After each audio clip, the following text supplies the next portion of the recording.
Bom dia, irmãos. Nós vamos dar início a mais um tempo de estudo da Palavra de Deus, mais uma escola bíblica dominical. Nós vamos continuar estudando, as lições baseadas na revista Andar Segundo o Espírito, da editora Angular. Hoje nós vamos estudar a lição Não Julgueis, fundamentado no texto de Mateus, capítulo 7, versos de 1 a 5. Então é o Evangelho do nosso Senhor Jesus Cristo, segundo o relato do evangelista Mateus, capítulo 7, os versos de 1 a 5. Eu farei a leitura, se puder acompanhar em sua Bíblia, a palavra de Deus que diz assim: Não julgueis para que não sejais julgados, pois com o critério com que julgardes, sereis julgados, e com a medida com que tiverdes medido, vos medirão também. Porque vês tu o argueiro no olho do teu irmão, porém não reparas na trave que está no teu próprio? Ou como dirás a teu irmão, deixa-me tirar o argueiro do teu olho, quando tens a trave no teu? Hipócrita, tira primeiro a trave do teu olho, e então verás claramente para tirar o argueiro do olho do teu irmão. Vamos fazer uma oração.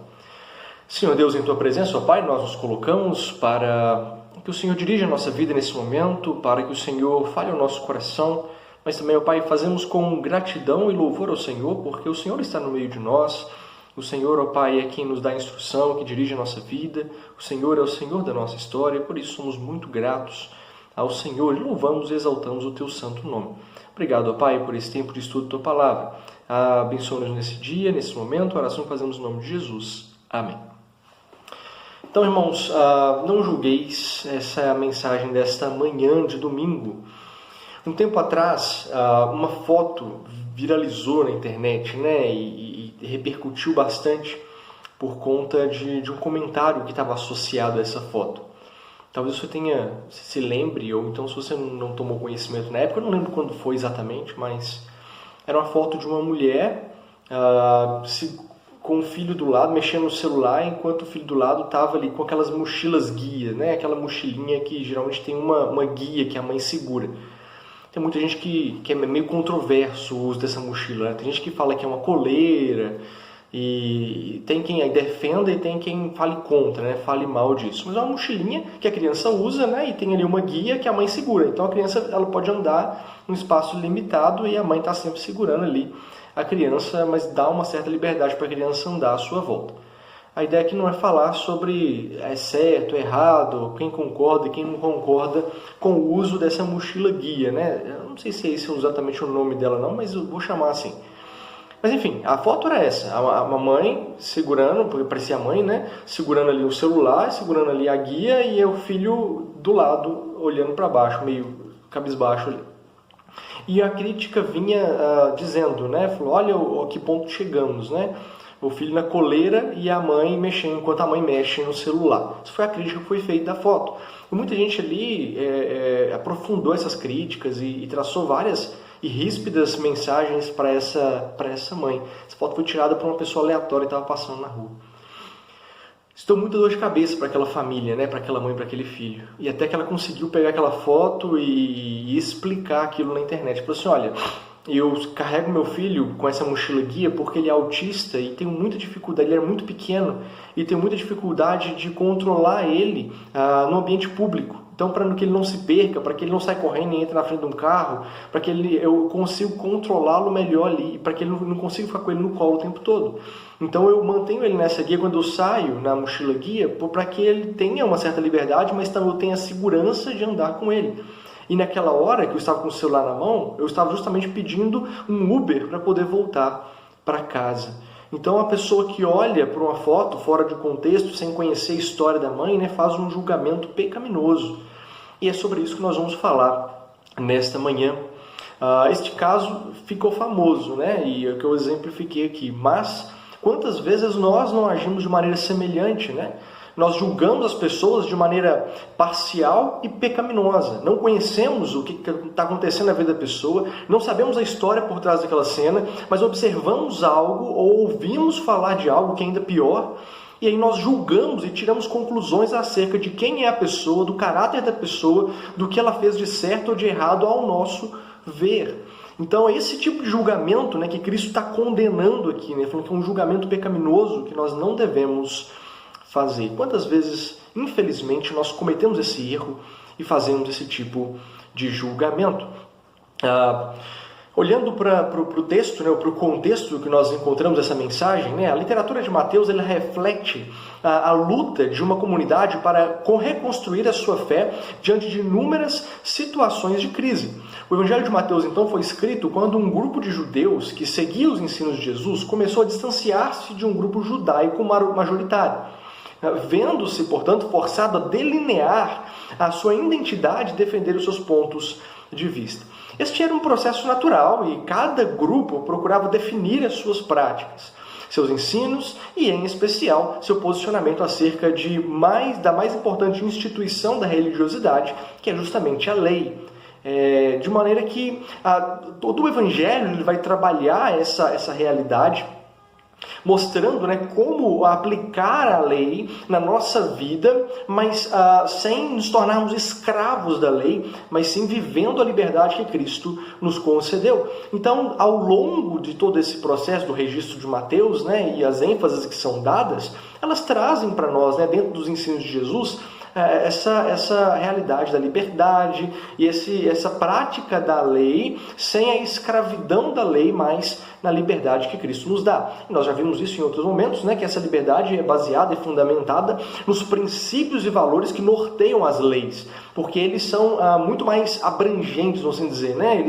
Eles são aplicáveis a uma gama muito maior de situações e não restritas àquilo que está escrito especificamente na palavra de Deus. Então, assim, nós temos ali, né, um exemplo onde ela está sendo praticada, mas o princípio ele me faz aplicar aquela mesma realidade que foi aplicada naquele exemplo em vários outros aspectos da nossa vida. Isso então dá uma certa liberdade, né, que a Bíblia traz para nós, para a gente poder viver o Evangelho de Cristo Jesus. O texto base, então, desse estudo, ele compõe, né, na verdade ele é um encerramento ali do Sermão do Monte, né, o Sermão da Montanha, que é um dos sermões públicos de Jesus mais conhecidos, né, da Bíblia. Então, esse sermão ele abrange em Mateus os capítulos 5 até o 7, né, e no 7 agora nós vemos aí o início do encerramento, né, dessa mensagem. Analisando um pouco mais a questão do julgamento em si, julgamento é um termo jurídico que trata de uma controvérsia jurídica entre partes que se apresentam a um tribunal para resolver um litígio. Durante o mesmo, as partes são ouvidas, né, chamado de audiência, o processo em si é analisado e apurado, bem como todas as provas apresentadas, e no fim, apenas no fim, é proferida então uma decisão final ou a sentença. Então repara bem, durante o processo do julgamento, né, do trâmite jurídico, você tem a oportunidade de que as duas partes apresentem toda a argumentação, façam considerações contra a opinião de um e de outro, e depois que todas as evidências, provas, argumentações são colocadas na mesa, o juiz então vai olhar tudo aquilo, vai avaliar tudo aquilo, entender o que está certo, o que está errado naquilo ali e tomar então a decisão.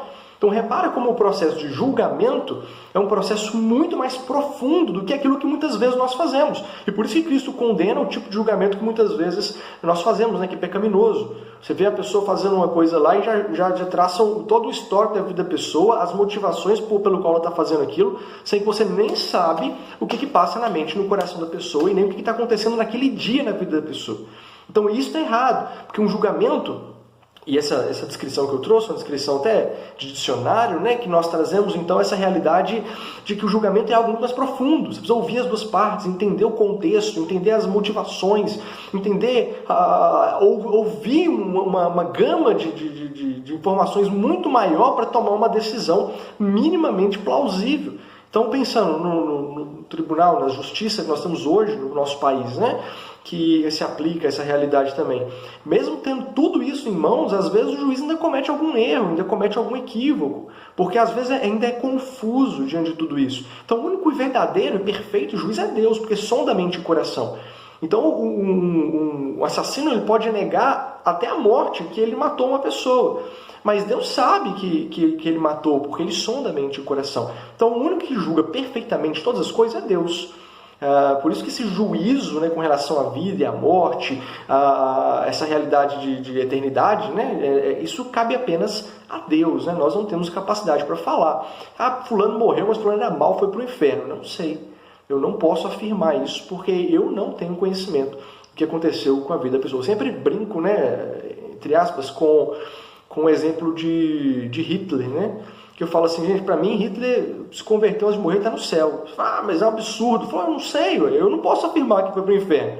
Há um monte de teoria que fala que ele saiu lá da Alemanha, veio para a América Latina e ele viveu aqui. Vai saber se ele não ouviu o Evangelho de Cristo Jesus, se converteu no leito de morte e está no céu. Você imagina uma condenação maior para quem está no inferno olhar para o céu e ver Hitler? Sofrimento terrível, né? Mas para nós que somos cristãos não há problema nenhum. Mas ele é uma pessoa terrível. Pecado, um pecador como nós. Apesar dele ter feito atrocidades, né, enquanto estava vivo e concordado com atrocidades, um pecador como eu e você. Nós fomos alvo da misericórdia e do perdão de Deus e somos muito gratos a Deus por isso, né? Por que não? Ele também não pode ser. Não sei, não posso afirmar. Quem faz esse juízo? Apenas Deus. Quem sabe essas coisas? Apenas Deus. Eu posso julgar nesse sentido? Não posso. Então, é só esse exemplo, né, para a gente poder entender. Há coisas que não estão na nossa alçada julgar. E quando nós julgamos, nós entramos nessa palavra proibitiva de Jesus. Nós estamos entrando em pecado, porque nós estamos acusando ou fazendo um juízo de valor de uma pessoa sem saber de fato, ou sem ter capacidade de fato para fazer isso. A verdade é que o ser humano erra, na maioria das vezes, que ele emite um julgamento justamente por questões como essa. Que começam pelo fato de que nem sempre nós nos propomos a ouvir o outro lado da história, ou temos todas as informações necessárias, né, como eu disse. A nossa sentença, portanto, geralmente elas se tornam injustas por conta dessas questões. Então, você vê a pessoa lá, porque você passou lá e viu o pastor no boteco, falando, nossa, o pastor está bebendo, o pastor frequentando boteco, isso é um absurdo, isso é uma vergonha. Mas você não sabe, às vezes ele estava passando correndo ali, o primeiro lugar aberto que tinha, para ele poder usar o telefone para ligar para a emergência, porque a esposa estava passando mal. Mas e o celular? Falando, mas o celular quebrou junto com o acidente que aconteceu e ele encontrou ali o único lugar que ele pudesse atender. Você não viu o contexto. Você não sabe por que está ali, a motivação. Então, quando você julga o fato dele estar ali dentro, de ter visto ali dentro, sem ouvir o lado da pessoa, você está fazendo um juízo pecaminoso que a Bíblia está condenando. Isso é um exemplo, viu? Mas para você ver como é que muitas vezes nós agimos dessa maneira. A gente vê a pessoa e já fala, porque fulano é isso, porque fulano é aquilo, porque fulano sempre faz isso. Mas você não sabe o porquê daquilo que está acontecendo. Depois que você souber o porquê e ver que está errado mesmo, aí a gente pode falar, não, está errado. Pronto, trouxe uma sentença, né? E eu fiz um juízo e concordo, e acho que está errado. Então eu julguei a pessoa da maneira correta. Mas agora, quando nós não sabemos, não ouvimos o outro lado, normalmente o nosso juízo ele está errado. Nós cometemos erros, equívocos e trazemos prejuízo para a nossa vida, inclusive cometemos o pecado que o texto traz para nós. Por essa razão vem a orientação do mestre, né?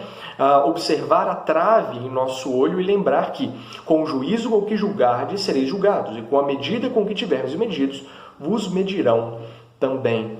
Então lembrar isso, né? A gente tem que ter coerência. Se a gente quer ser... Você gostaria que acontecesse com você? Você gostaria disso? Você gostaria de você estar passando ali numa situação, às vezes constrangedora, mas porque não tinha jeito, você não tinha escolha, você precisava passar por aquilo ali, alguém veio julgar você diante daquilo que você está fazendo, sem saber o porquê, sem saber o que aconteceu. Você gostaria disso para você? Se você não gostaria, então não julgue as pessoas da mesma forma. Então procure saber primeiro por que aconteceu aquilo, qual a motivação. Porque fulano é arrogante. Será que é arrogante mesmo? Ou será que aquele dia que você o conheceu, ele estava passando por uma situação difícil e pareceu arrogante? Então cuidado com esse tipo de coisa, desse tipo de julgamento. É saber do que às vezes precisamos analisar e validar as ações de algumas pessoas. Então há uma espécie de julgamento que é necessário ser feito. Mas isso deve ser feito principalmente, como observamos, pelos seus frutos e não por simples conversas ou deduções. Então não basta quando pensamos no julgamento bíblico, né, aquele que nós podemos fazer, e não é isso que Jesus está condenando, que é esse juízo em relação à pessoa, a gente faz através de um diálogo, conversando, convivendo com a pessoa, para saber de fato se aquilo é verdade ou não.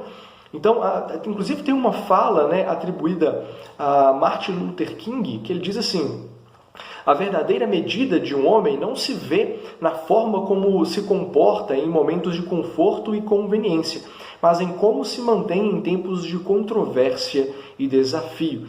Então é muito difícil a gente julgar quem a pessoa é só conhecendo ela nos momentos de tranquilidade, de paz. Agora a gente precisa conhecer a pessoa melhor, mais a fundo, ver como que ela se comporta nos momentos de escassez, de problema, porque aí a gente vê quem que de fato é a pessoa. Às vezes o convívio que a gente tem no trabalho, às vezes o convívio que a gente tem na igreja é muito pouco para a gente conhecer de fato a pessoa. Então tem que tomar cuidado com o tipo de juízo que nós fazemos. O julgamento, portanto, ele é necessário quando o procedimento e ética de alguém não condizem com nossos valores ou, de alguma forma, nos são prejudiciais. Jesus também falou sobre isso quando ele afirmou, ainda nesse capítulo, no versículo 15 e 16, o seguinte: acautelai-vos dos falsos profetas, que se vos apresentam disfarçados em ovelhas, mas por dentro são lobos roubadores.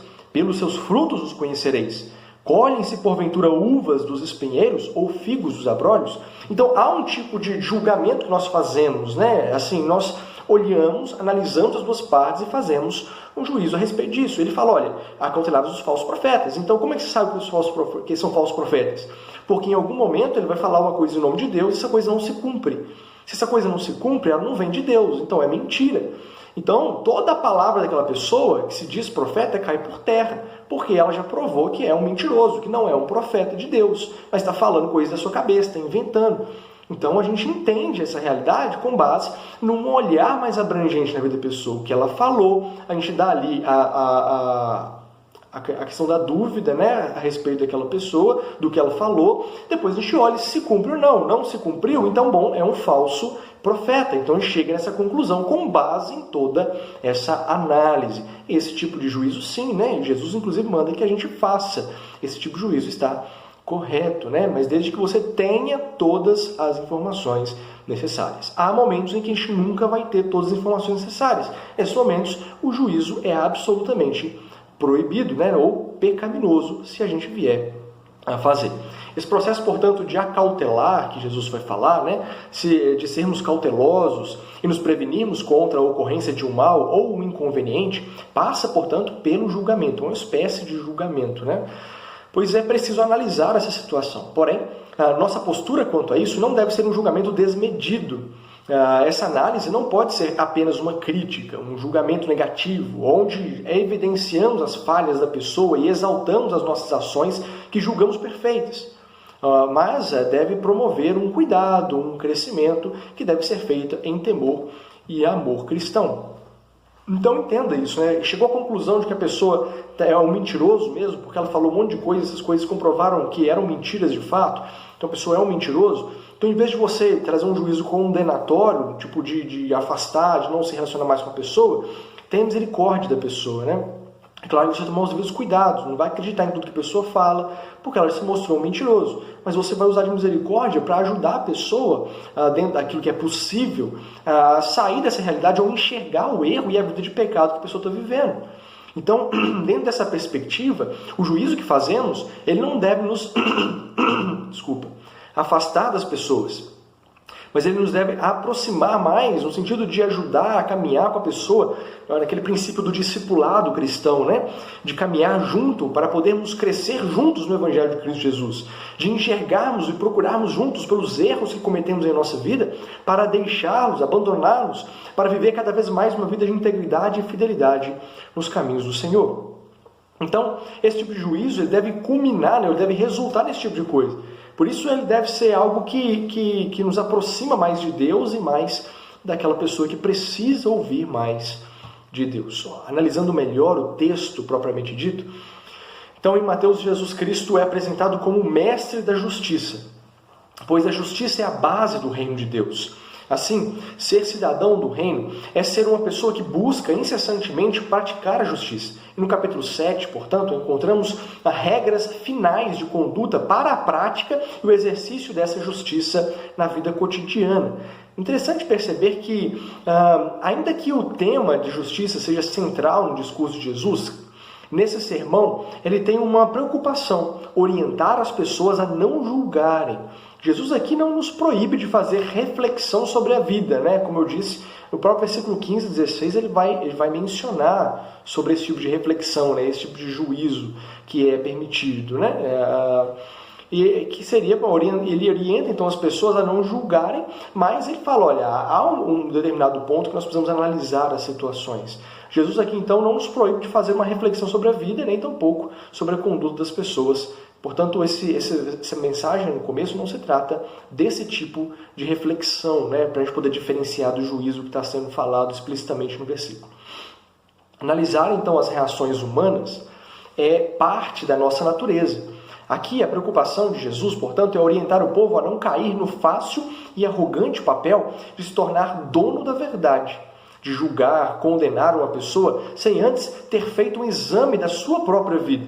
E essa é a tônica do discurso de Jesus, que ele traz para nós nessa perspectiva que nós devemos olhar então para a vida da pessoa, e em vez de nós analisamos para ver como nós vamos nos portar, que é um tipo de juízo, de julgamento que fazemos, mas não esse juízo, né, que ele traz aqui, que é condenatório, porque às vezes quando nós fazemos isso, né, a gente condena a pessoa naquilo que está fazendo, a gente às vezes se coloca numa situação mais superior a ela. Não estou falando que é sempre que acontece isso, mas muitas vezes acontece. Então, assim, as minhas ações são boas, as minhas ações são perfeitas, o meu ponto de vista está certo e o da pessoa está errado, simplesmente porque pensa diferente. Mas às vezes a gente não analisa o que a pessoa está fazendo, ou por que ela pensa diferente, ou por que ela está fazendo daquela forma, né? Então você vira para a pessoa e fala assim, olha, você tem duas opções para poder chegar naquela cidade. Você pode passar por essa estrada aqui, ou você pode passar por essa. Mas olha, passa por essa que é muito melhor, a estrada é duplicada, não tem pedágio, quase não tem movimento, você vai fazer uma viagem muito boa. Aí de repente a pessoa passa pela outra estrada, e durante a viagem dela, desculpa, essa viagem fica mais demorada e, além de durar mais tempo, ainda o carro quebra no meio do caminho. Você fala, tá vendo? Eu avisei, a pessoa é burra, porque eu falei para ela poder passar pela estrada boa, ela passou pela estrada ruim porque ela quis.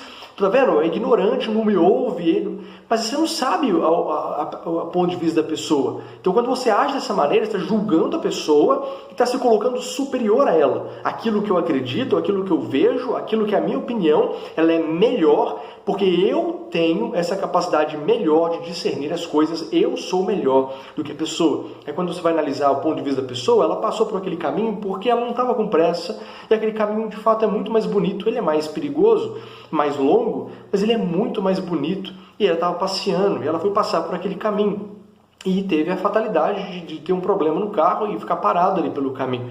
Mas isso não estava previsto, ninguém consegue prever esse tipo de coisa. Então repara o que é olhar um lado do outro e o que é trazer um julgamento que acaba nos valorizando mais. Quer ver um outro ambiente que isso é muito, muito comum? Um ambiente político. Então como é comum a gente ouvir isso no ambiente político? Então não importa se o presidente, se o assessor, se o ministro, se ele é uma pessoa capacitada, se ele é uma pessoa boa, não importa quais são os planos que ele está fazendo. Ele é uma pessoa que pensa, está no partido diferente do meu, então ele é uma pessoa ruim, ele é desagradável, ele faz um serviço ruim, ele não presta, porque ele falou isso, ele é aquilo outro, e você começa a julgar um monte de coisa. Quer dizer, exemplificando isso, viu gente, por favor, discernam bem a questão política do que nós estamos fazendo aqui, só exemplificando, né? Quantas e quantas vezes nós ouvimos as pessoas dizendo, nas vésperas do final da eleição, que se o presidente atual fosse eleito, ele era um fascista e o governo seria fascista. Aí você olha hoje, o governo continua democrático. Então, quer dizer, porque está num partido diferente do meu, porque pensa diferente de mim, então por causa do que eu acho que ele faz, ou do que eu acho que ele pensa, ele vai ser isso e vai ser aquilo. Isso é um juízo pecaminoso que a palavra de Deus está nos dizendo. Então, quer dizer, ouve, veja o que ele tem para fazer, veja as propostas que ele tem, dá o crédito, porque você não conhece pessoalmente. Depois que ele fizer, se ele fizer a coisa errada, pecaminosa, completamente diferente daquilo que ele tinha dito que faria, então eu faço os juízos necessários. Cuidado, porque o ambiente político ele é extremamente nocivo, né, em muitas circunstâncias, né, a nossa espiritualidade, a nossa vida cristã, porque nos leva a radicalismos motivados pela emoção, pelo emocional e não pelo intelecto, e não pela espiritualidade. E nós acabamos aderindo a movimentações que são pecaminosas. E aí nós somos cristãos batendo no peito por causa de pecados que as pessoas cometem e que nós aderimos também. Então cuidado com esse tipo de coisa. É só um exemplo, mas você vê como é que isso é muito comum no nosso dia a dia. Nós temos esse tipo de juízo pecaminoso que Jesus está condenando aqui no Mateus capítulo 7, versículo de 1 a 5. Então, quando nós olhamos, né, todo esse texto, o capítulo 7, o versículo central de todo o capítulo, está no versículo 12. Ele diz assim: tudo quanto, pois, quereis que os homens vos façam, assim fazei vós também a ele, porque esta é a lei e os profetas. O versículo central de todo esse capítulo, portanto, é esse. É tão importante esse versículo que ele é conhecido no meio teológico como a regra de ouro. Tudo, pois, que quereis que os homens vos façam, assim fazei vós também a eles, porque esta é a lei e os profetas. Ao falar então sobre julgamento, Jesus está se referindo também a esta regra e aponta para a necessidade de coerência. A incoerência é uma expressão da hipocrisia. Então, quando nós pensamos no julgamento que fazemos, a gente tem que pensar, será que eu gostaria que fizessem o mesmo comigo? Então, você já parou para pensar nisso, né? O quanto você critica uma pessoa sem conhecer ela, sem saber o que passa na mente e no coração dela? Sabe o quanto isso é difícil? Você já tentou, você já viveu isso alguma vez na sua vida? Você sabe como é complicado você ser alvo de críticas desmedidas e muitas vezes mentirosas, e você ser perseguido por aquilo que você faz ou por aquilo que você vive, sem que as pessoas conheçam qual que é a sua realidade? Aquele exemplo que eu citei daquela mulher, daquela foto, ela fala o quanto que ela chorou e o quanto ela se sentiu frustrada diante daquilo, porque ela sabe a luta que ela tem desde o nascimento do filho dela, uma criança autista com uma dificuldade maior na criação por conta dessa condição da criança. E ela, toda a luta que ela tem, o amor que ela tem pelo filho dela, de repente alguém tira uma foto aleatória e traz um monte de crítica dura e pesada para ela, como se ela fosse a pior pessoa do mundo. E ela fala assim, em lágrimas, eu olhava aquela foto e chorava, porque a foto do meu filho estava borrada, a rosto do meu filho estava borrado, mas o meu estava ali visível, para todo mundo ver, olhar para mim e me condenar por algo que eu não estava fazendo. Então repara que esse tipo de julgamento machuca, fere, é pecaminoso. Por isso a regra de ouro ela vem à tona e Jesus mesmo fala, né? À medida que estiveres julgando, vos julgarão também. Referência a essa regra de ouro. Por quê? Porque você gostaria de viver isso? Você gostaria de receber o tipo de julgamento que você está julgando as pessoas? Você gostaria de receber o tipo de crítica que você está desferindo para aquelas pessoas à sua volta? Porque senão tem alguma coisa errada naquilo que você está fazendo. É pecaminoso, não provém de Deus, vem trazer juízo para a sua vida. Portanto, quando Jesus fala, né, sobre isso, ele fala, quando você age dessa maneira, você está agindo de maneira hipócrita, com hipocrisia. Hipocrisia, né, é a palavra que deriva do contexto grego, em que os atores no palco falavam através de máscaras, né, que seguravam em seus rostos. Hipocrisia, portanto, seria se esconder atrás de uma máscara. Em Mateus 23, 27 a 28, a palavra de Deus, Jesus vai dizer assim: ai de vós, escribas e fariseus hipócritas, porque sois semelhantes aos sepulcros caiados, que por fora se mostram belos, mas interiormente são cheios de ossos de mortos e de toda imundícia.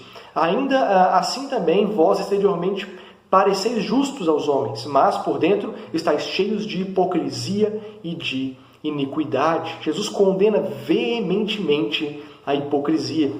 Os fariseus foram duramente questionados por Jesus sobre o seu caráter, a sua postura condenatória.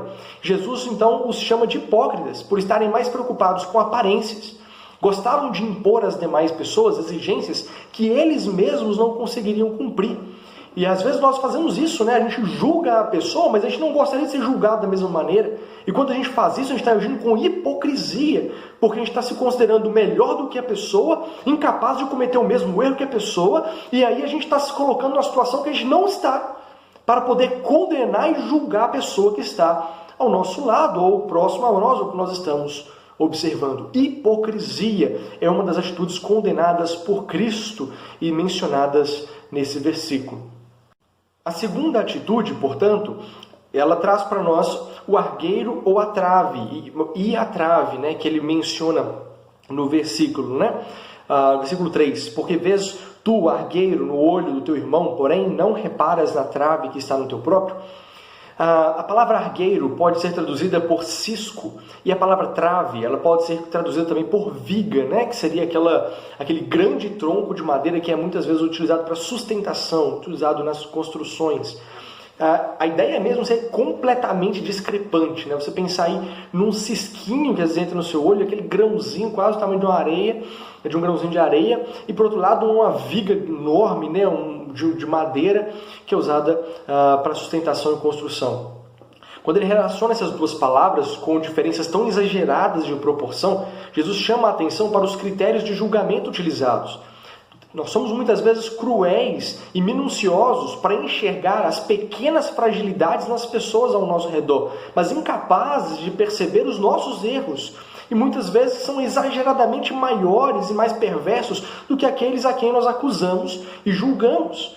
Então é muito fácil a gente olhar os defeitos da pessoa, mas olhar para nós, fazer uma autoavaliação, enxergar os nossos defeitos, a gente não quer fazer, tem dificuldade e às vezes não faz mesmo para poder não identificar os problemas que vivemos. E aí a gente condena a pessoa tendo diante de nós uma trave enorme. Então às vezes o problema da pessoa é mínimo, mas o nosso é muito maior, mas a gente não consegue enxergar o problema que está diante de nós.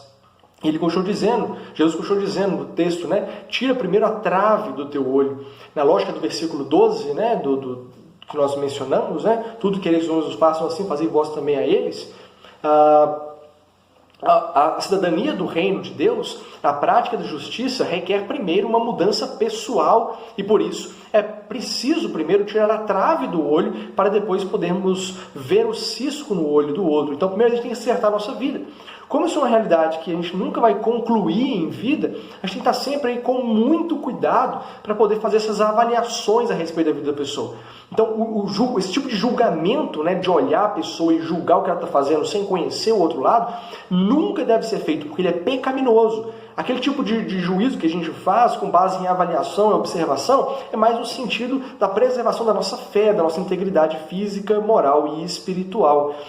Mas fora isso, a gente deve evitar todo tipo de julgamento, porque a gente não conhece perfeitamente o coração e a vida da pessoa. E mesmo que conheça, será que a gente pode, de fato, ocupar o lugar de quem condena, né, a pessoa? Será que a gente está certo na nossa vida poder condenar a pessoa naquilo que ela está fazendo de errado? Será que a gente não comete o mesmo erro em caso ou algo pior? Então tem que tomar cuidado e olhar bem essa realidade. Em quarto ponto, né, que ele traz, verás claramente para tirar a trave do olho do teu irmão. Assim, se nos regenerarmos, nos solidarizamos então com outra pessoa, por saber que não é difícil, que é muito difícil trilhar o caminho da santidade, da mudança de vida. Então quando a gente olha, verás claramente para tirar a trave do olho do teu irmão, você vê a dificuldade na pessoa e enxerga que você também tem dificuldades. Então em vez de condenar e trazer um juízo condenatório para a pessoa, você vai se compadecer com ela, entendendo que há dificuldades em a gente viver uma vida de santidade. Há dificuldades em a gente viver como Cristo deseja de nós. E por isso, o que eu preciso fazer é me solidarizar com essa pessoa, estender o meu ombro amigo para ver como eu posso ajudar essa pessoa a melhorar, a fazer algo melhor, a corrigir, a viver uma vida mais íntegra. E com certeza não vai ser por meio de críticas desmedidas, de apontar o dedo e condenar a pessoa e de afastar ela do meu convívio porque eu não gosto dela. Isso não ajuda. Mas quando eu enxergo a trave no meu olho e vejo que eu também tenho problemas, eu me solidarizo com a pessoa e então eu busco ajudar, orar, interceder pela pessoa, estudar a Bíblia com ela, caminhar junto para que essa pessoa possa ter uma mudança real de vida. Então, pensando em termos práticos, né, isso, a prática da justiça é relacional e a nossa medida, portanto, no exercício dela, passa pelo amor próprio, respeito ao próximo e pelo conhecimento das Escrituras. Por isso, o texto de Mateus, capítulo 7, 1 a 5, deixa claro que nós não devemos cair nas armadilhas do julgamento. Diante disso, como nós devemos agir, então? Primeiro, Não diga uma coisa e faça outra. Então não seja hipócrita. Não diga uma coisa e faça uma diferente. Não aponta o erro da pessoa se você também tem um erro que pode ser apontado. Cuidado com isso. Segundo, mas eu vi a pessoa fazer uma coisa errada, eu não posso falar porque eu também cometo erros? Não, você pode procurar a pessoa e conversar com ela. Explicar qual a sua preocupação, explicar o que você viu, perguntar o que aconteceu e ajudar em vez de condenar. Vê como é que é diferente? Eu posso falar, não, porque fulano é um mentiroso. Aí você chega lá e fala, fulano, aquilo que você disse, aquilo é verdade mesmo? Não, aquilo é verdade, mas infelizmente já desfez, né? Então ficou parecendo que é uma mentira, mas é verdade, aquilo já aconteceu. Então repara como é diferente. Em vez de condenar, eu perguntei, conversei com a pessoa, ouvi o que ela tinha para dizer. Não, de fato aquilo é mentira, eu falei sem pensar, mas eu estava vivendo um momento muito difícil na minha vida. Então, em vez de condenar, apontar e afastar a pessoa, você ajuda a pessoa a passar por aquilo. Fulano, tá certo que você viveu um momento difícil, mas nada justifica a mentira, né? Vão te ajudar aqui a passar por esse momento e evita de falar isso mais, porque isso desagrada também a Deus. Olha como é que é diferente a reação do julgamento condenatório e do ombro amigo, né? Da avaliação, da análise do ombro amigo que ajuda a passar por isso. Segundo, julgue primeiro os seus atos de forma correta e esteja disposto a mudar, demonstrando integridade com suas atitudes. E em terceiro, estenda às pessoas o mesmo tipo de compreensão, de graça, de perdão que o próprio Deus estendeu a você. Preste atenção nisso. Demonstre misericórdia assim como Cristo tem misericórdia com a sua vida. Você já imaginou se Deus julgasse os seus atos assim como você julga as pessoas? Se Deus te condenasse assim como você condena as pessoas? Tenho certeza que muita gente já estaria condenada ao inferno, sem volta, por causa da forma como você age, pecaminosa e desagrada ao Senhor. Concluindo, exercer julgamento está associado com o juízo que frequentemente fazemos dos pensamentos e das motivações das pessoas. Temos a tendência de condenar quem pensa diferente de nós e justificar as ações, até mesmo negativas, de quem nós gostamos. Ou seja, hipocrisia e pecado. Ambas reações condenam ações e justificam atos equivocados, exercendo, portanto, o julgamento.